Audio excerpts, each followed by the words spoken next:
12 जून 2025 अहमदाबाद। एक आम सुबह, लेकिन किसे पता था कि यह दिन शहर के इतिहास में हमेशा के लिए दर्ज हो जाएगा। शहर की सुबह आम थी।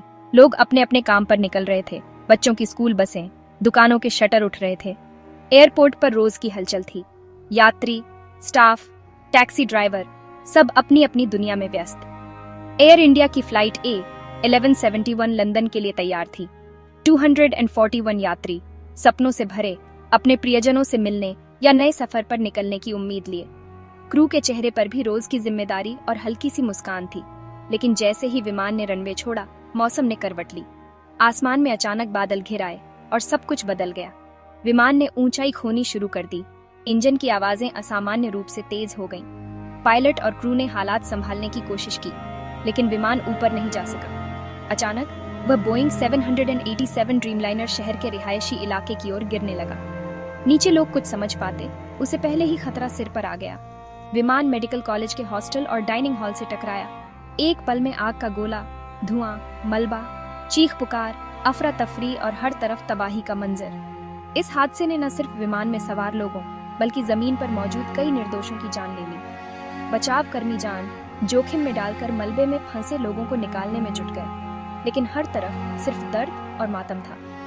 बोइंग 787 के सुरक्षित रिकॉर्ड पर भी यह हादसा एक गहरा दाग बन गया। तकनीक और सुरक्षा के तमाम दावों के बावजूद एक चूक ने सब कुछ बदल दिया। अहमदाबाद की वह सुबह एक ऐसी शाम में बदल गई जिसे शहर और देश कभी नहीं भूल पाएगा। यह हादसा हर किसी के दिल में एक टीस छोड़ गया, एक याद जो हमेशा जिंदा रहेगी। इस भयानक हादसे में जहां हर तरफ चीख पुकार और अफरा तफरी मची थी, चमत्कारिक रूप से एक यात्री विश्वेश कुमार रमेश बच गए। उनकी हालत गंभीर थी, लेकिन वे होश में थे और उन्हें तुरंत अस्पताल ले जाया गया। हादसे के बाद अस्पताल के बिस्तर पर लेटे हुए उनके चेहरे पर दर्द और सदमे के भाव साफ झलक रहे थे।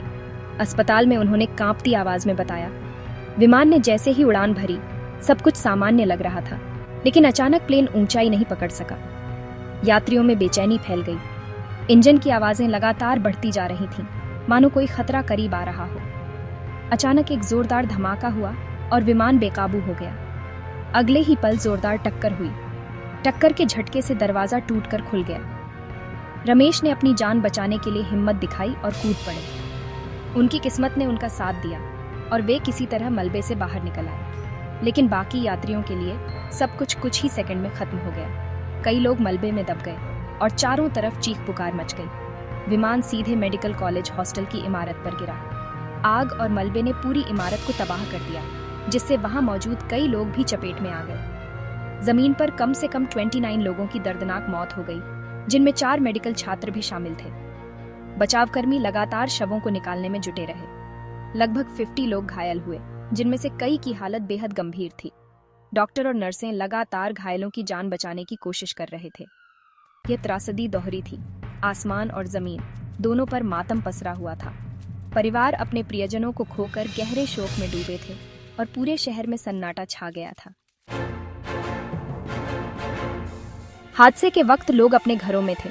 अचानक तेज आवाज और नीचे उड़ता विमान दिखा। एक चश्मदीद ने बताया, प्लेन ऊंचाई नहीं पकड़ पा रहा था, सीधे बिल्डिंग की तरफ बढ़ा। फिर धमाका, आग का गोला, काला धुआं और चारों तरफ अफरा तफरी। स्थानीय लोग मदद के लिए दौड़ पड़े, घायलों को मलबे से निकालने लगे। पुलिस, फायर ब्रिगेड और NDRF की टीमें जल्द पहुंची, आग बुझाने और बचाव में जुट गईं। रात भर सर्च लाइट में रेस्क्यू चलता रहा। कई घायलों को अस्पताल पहुंचाया गया। चश्मदीदों और स्थानीय लोगों की बहादुरी ने कई जानें बचाईं। इस भयावह दुर्घटना में 270 से ज्यादा जिंदगियां हमेशा के लिए खत्म हो गईं। एक पल में सब कुछ बदल गया। 241 यात्री और क्रू में से सिर्फ एक व्यक्ति चमत्कारिक रूप से बच पाया। बाकी सबकी किस्मत उस दिन साथ नहीं थी। जमीन पर भी 29 लोगों की जान चली गई, जिनमें कई युवा मेडिकल छात्र थे जो अपने सपनों के साथ वहां मौजूद थे। हादसा इतना भयानक था कि ज्यादातर शवों की पहचान कर पाना लगभग नामुमकिन हो गया। इसलिए अधिकारियों को DNA जांच का सहारा लेना पड़ा, ताकि पीड़ितों की पहचान हो सके और उनके परिवारों को अंतिम विदाई मिल सके। सैकड़ों परिवार अपने प्रियजनों के अंतिम संस्कार के लिए घंटों और दिनों तक इंतजार करते रहे। हर पल उम्मीद और डर के बीच झूलते हुए। करीब 50 लोग गंभीर रूप से घायल हुए, जिनमें से कई अस्पतालों में जिंदगी और मौत के बीच संघर्ष कर रहे थे। प्रधानमंत्री नरेंद्र मोदी ने अस्पताल जाकर घायलों से मुलाकात की, उनका हौसला बढ़ाया, लेकिन इस नुकसान की भरपाई असंभव थी। इस हादसे ने पूरे देश को झकझोर दिया। लोगों ने मोमबत्तियां जलाकर, मौन रखकर पीड़ितों को श्रद्धांजलि दी। यह हादसा हमें बार बार याद दिलाता है कि जिंदगी कितनी अनिश्चित है और सुरक्षा हमेशा हमारी सबसे बड़ी प्राथमिकता होनी चाहिए। हादसे के तुरंत बाद सरकार ने उच्च स्तरीय जांच के आदेश दिए। ब्लैक बॉक्स अगले ही दिन बरामद हुआ। इससे असली वजह पता चल सकेगी। अमेरिकी एजेंसियां, बोइंग और जनरल इलेक्ट्रिक की टीमें भी जांच में शामिल हैं।